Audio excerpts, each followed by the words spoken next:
Stephen King-a-Thon is the 1979 horror miniseries Salem's Lot, directed by horror director Toby Hooper.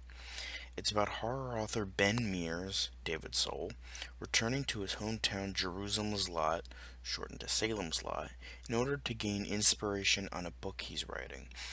It involves an infamous haunted house in the town called the Marston House, mainly due to the traumatic experience that happened many years ago to him in said house. However, his stay in Salem's Lot soon turns into a living nightmare. This was a very well done yet slow paced and intriguing vampire tale. The slow burn of how Mears and a local boy, Mark Petrie, started to figure out what's going on in the town of Salem's Lot is a very well executed mystery. David Soul is very likable in the lead role, and despite Mark's character being annoying at times, Lance Kerwin did a pretty good job. Bonnie Bedelia as Susan was very likable, and she and Soul had good chemistry with one another. I also really enjoyed the main villain, Richard Straker. He just had this classy evilness to him that I loved. It's also worth mentioning the famous creepy window scenes. All these vampire victims just scratching on the window is definitely one of the creepiest parts of the miniseries. I also absolutely adore the main vampire, Kurt Barlow. While yes, he is a stereotypical Nosferatu looking vampire, the makeup is stupendous and one of the best looking vampires I've ever seen. He looks better than the actual remake of Nosferatu that came out the same year. I also love the climax in the Marston house. While this was a change from the book, I think it was a good change.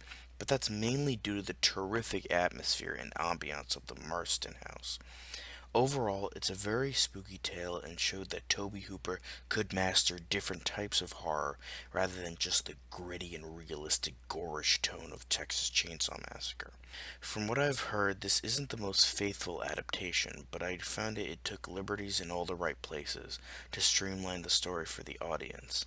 The only main gripes I have are the dull moments that happen in both episodes, which is bound to happen in a slow paced mystery.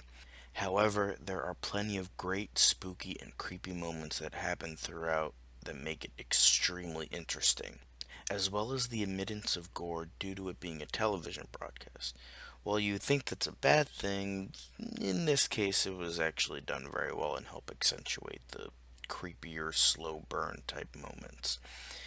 It got a sequel 8 years later, directed by B movie horror writer director Larry Cohen, but received poor reviews and is very much unlike its spooky predecessor, as well as a remake slash readaptation in 2004 with Rob Lowe, Donald Sutherland, and Rutger Hauer, which apparently follows the book a bit closer, despite its update to modern times. However, the 1979 original is still a great vampire tale that is definitely worth a watch.